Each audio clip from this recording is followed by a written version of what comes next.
Ja, nekaj stvari pa najdem, ki mi pri Pandi niso všeč. Prvo je ta precej glasen motor, sploh na avtocesti, zato je tole lahko odličen potovalni pripomoček. No, mogoče malo pretiravam.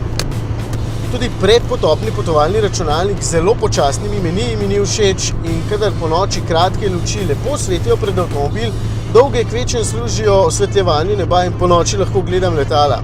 Občutek na volanu je tako dober, da se hitro sploh ne boste želeli peljati in dva malo bolj zajetna potnika naj se imate rada, ker se boste med vožnjo ves čas dotikala. Panda je namreč precej ozko vozilce.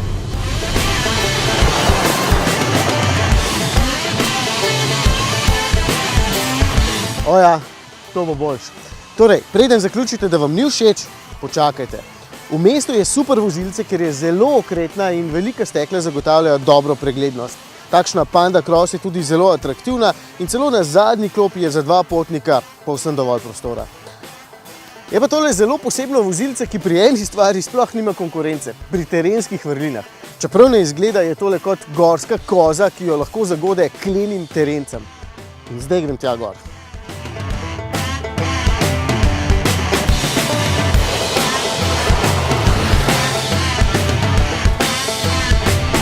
Ima 3 nastavljive programe, da je na terenu še bolj suverena in edina stvar, ki jo dejansko lahko ustavi, je relativno majhna oddaljenost od tal.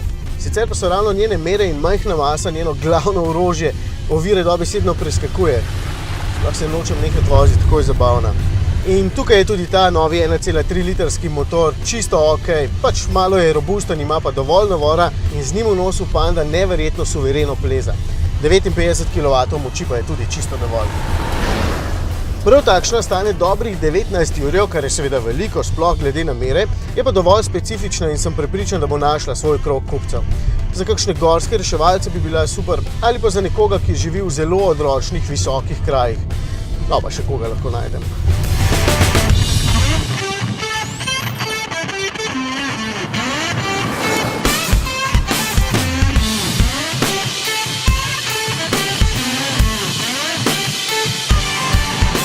Je pa res, da jih pri nas ne bodo veliko prodali, v Italiji pa je zgodba povsem drugačna. Tam se še danes vozijo ogromno Pand, tudi tistih starejših od 20 let, ki svoje delo še vedno obvladajo.